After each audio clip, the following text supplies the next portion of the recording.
Hi, I'm Ivy, and today I'm wearing pink and blue because we're gonna be talking about AKAZA today and why he is my favorite character from Kimetsu no Yaiba, or Demon Slayer.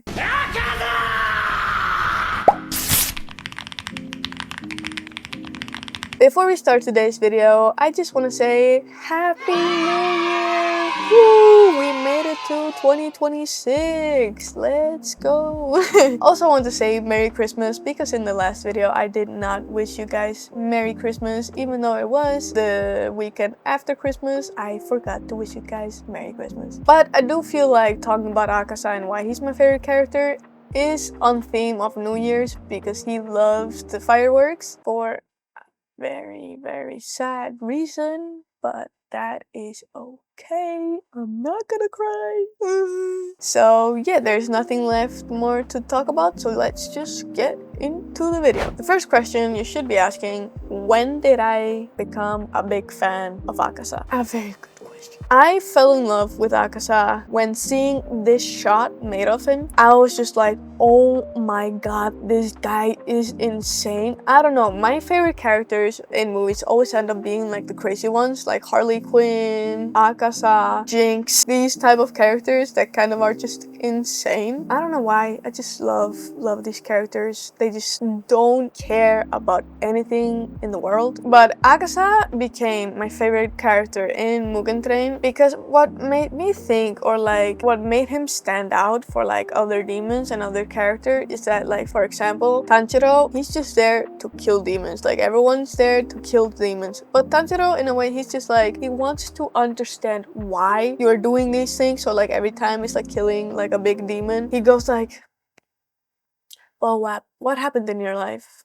Tell me. Like, he turns into a therapist. It's kind of funny, which makes the series very interesting because you get to know how the lives of the demons were before they became demons, which I really find very interesting. But with AKAZA is that he's different from other demons. He's not just there to kill you. Like, he wants to have fun with you. He wants to convince you to become a demon, even though it never works. But he's there to just play with you, really. Like I said, with the other demons, they're just there to kill you. They just want to kill you, but in their own way. So like, for example, Mugen Train, the main demon in Mugen Train, he turns himself into the train and he wants to eat everyone on the inside. And then a bunch of other demons that kill people in very interesting ways, but I love it. For example, the first demons in Demon Slayer, they had this kind of circus thing going on. She had like an outfit of martial artist, but then she had circus stuff. I thought that was very interesting. But with AKAZA, he wants to have fun with you. He wants to play with you. He wants to like talk to you. Why don't you become a demon? If you love doing this so much, why don't you turn yourself into a demon? For example, when he's fighting Rengoku, he is just, Kyojuro, let me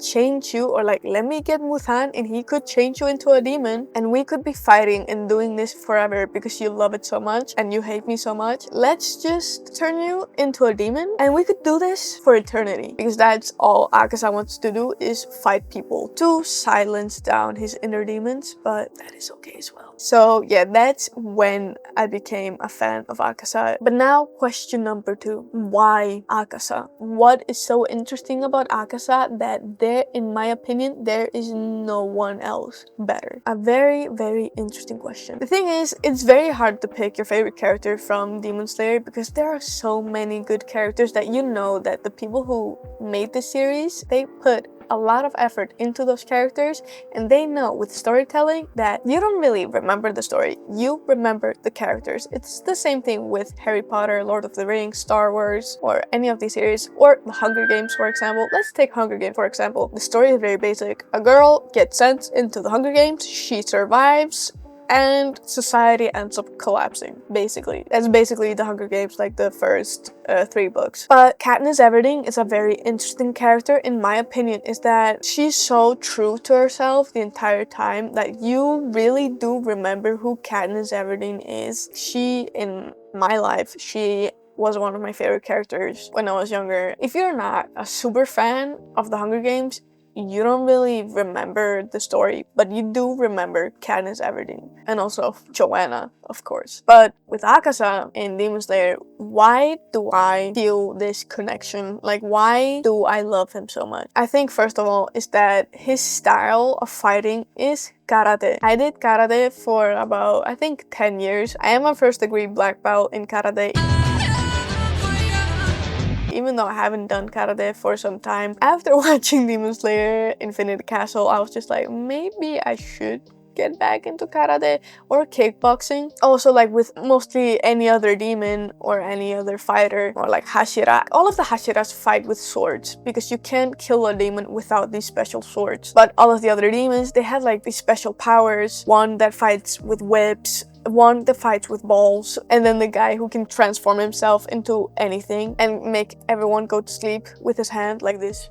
That's just a few demons that I can think of off the top of my head. But AKAZA, like his only like special skill that he has, what's it called? Death? Something death air style. AKAZA. Which is just him punching in the air and you will still feel the impact of the punch or of the kick. That's like the only special skill that he has. And also he's very fast at regenerating himself. Watching Rengoku and AKAZA fighting, I can watch that fight over and over and over again. I mean, I did do that a few days ago, but it's amazing watching katana sword fighting versus hand-to-hand combat. Like, I really want to make a fight scene work like that. But in my opinion, why I love AKAZA is that he doesn't really have special skill. He has his death form, which is like the snowflake thing that like generates his fighting skills, but he's just fighting hand-to-hand combat against swords. And also after watching Infinity Castle, the sad thing about Infinity Castle is that the only thing I knew was gonna happen in the movie was that AKAZA was gonna be there and he was gonna die. I was not prepared for that. Like, thank God I knew it though, and it wouldn't come as a shock because I think I would have cried a lot. I almost cried during the movie. His backstory is very sad. For me, it's very interesting to see like him as a demon. He doesn't really give a he doesn't really give a about other people. He just wants to fight to shut down his emotions and what he's thinking. But then we get to know his backstory. Oh my god, his backstory. When it explains why he is the way he is. For me, it's like, it made total sense that he was an orphan and that he would break rules, and it was also sad to see that his dad and him, they were kind of homeless and he had to break a lot of rules to just survive. And then he became an orphan and his sensei took him in because he saw how good. Also for me, okay, a bit off topic, is that for me, I feel like Infinity Castle really represented how martial arts can help people with, for example, anger issues. Like, I'm mostly talking about kids or like teenagers at this point, but people that have a very hard time controlling their anger and are just lashing out, that martial art can actually help you control this, because it's not just you who are fighting other people. People are fighting you as well. So you get to know how much it hurts to get punched, to get kicked, to get taken down. Strikes at the moment. So for me, seeing that AKAZA became a better person when he started doing karate was a very interesting thing to see, because me as a person who did karate for 10 years, and I feel like karate helped me so much mentally, and also it taught me that it does hurt so much. If someone punches you for real, it's gonna hurt. So when it comes to fighting other people, you do tend to like sit back and be like, no, I'm not gonna do that, because you know how much you're gonna hurt the other person and also how much the other person can hurt you. Yeah, that's totally another topic, but I found that very interesting. But also seeing that because AKAZA throughout his life, like, he had to take care of his dad, and when he lost his dad, like, he had no one else to take care of. He didn't have anything in his life. Like, it was just him living for nothing. And then when the sensei takes him and introduces him to his daughter, and AKAZA sees that his daughter is very sick, and it's like it gave him a reason to live again. He starts taking care of her, and it's just like seeing like someone living a very, very basic life, like when you have nothing and then just something small like that becomes your life, and see how much it can change you. It was heartbreaking. Also, the thing, okay, another topic. For me, a lot of the times, like in movies, it's always the girl that is so much in love with the guy, and it's like always her taking care of the guy. Or when the guy is like so much in love with the girl, I feel like a lot of the time it's just very emotionless. But with the relationship of AKAZA, he is so in love with her, like you really believe it, and it's not just surface based. Like you get to know how they're connected, and it feels so real. In the end, when he dies, he decides to kill himself to be with his wife again. It's just like, I have a sticker on WhatsApp of this specific shot, and it's always when I'm feeling like I just need my boyfriend, I send this to him. I'm just like, I love you so much.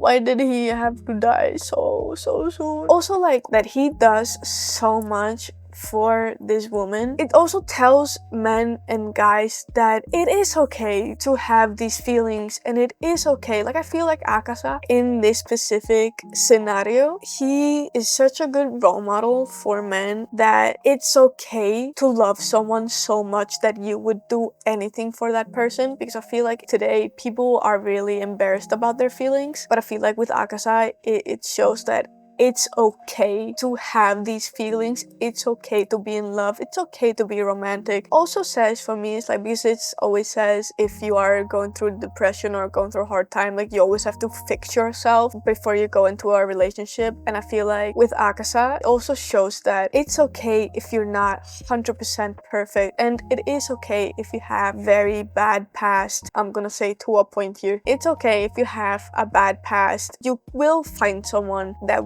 is able to forgive you and able to love you for the person you are right now. I don't know when this video became so deep and so much about romance, but yeah. For me, is that AKAZA, when he was a human, and after when he met his sensei and started training karate, it just shows me so much of myself as well.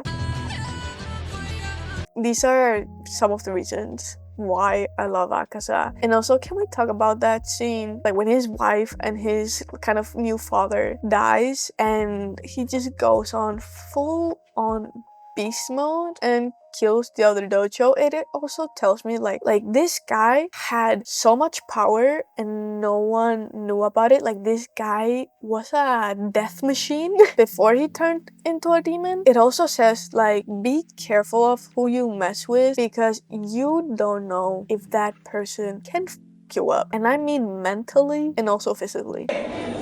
After AKAZA just goes on full-on beast mode and then meets Muzan and decides to become a demon, like it's over. And also after watching Infinity Castle and knowing that AKAZA is just upper rank 3, I haven't finished reading the manga, so I don't know how it ends, so don't spoil it for me. But how is upper rank 1 and upper rank 2, and how powerful is Muzan? Like, oh my god, I just want the rest of the movies to come out, because it's gonna be insane. It's like, oh my god, I can't anymore. But yeah, I feel like I've kind of explained why AKAZA is my favorite character in a good way. But basically, the reason why I love him is that when he's a demon, he gives off the same vibe as Jinx, as Harley Quinn, and all these like crazy characters that don't give a in the world. But when he's human, he's like, he still has that like little bit of demon AKAZA in him, but he's humbled and he becomes more calmer. I feel like I can just, like, without sounding crazy, I feel like I can just see myself in him. I hated when I figured out that he was gonna die in Infinity Castle, because I want more of him. I just hope that in the third movie and in the fourth movie, I mean Infinity Castle 2 and 3, but it's gonna be the third movie and the fourth movie, I'm gonna read the manga, I think, before. I'm gonna try not to, but I think I just can't wait. But I hope what they do with the last two movies is that they're somehow gonna bring AKAZA, like, not like he will come back, but we get to see more how he had an impact on everything. And also I want to know more about Upper Rank 1. I'm scared of him low-key because we haven't really seen him fighting, and I'm not ready. I'm not ready. This video is coming to an end, and I know it was a bit messy. And when I say a bit messy, I mean very messy. It's just me ranting. If there are any more AKAZA fans out there, please let me know. Please like raise your hand in the comments or let me know in the comments and we can talk more about AKAZA. If you want to see more of me, I'm on Instagram and TikTok. I'm more on Instagram than TikTok, but I do post about my stunt life on Instagram and also on TikTok sometime, but more on Instagram. And also just subscribe for more nerdy stuff, and I'll see you guys next week, hopefully. Bye!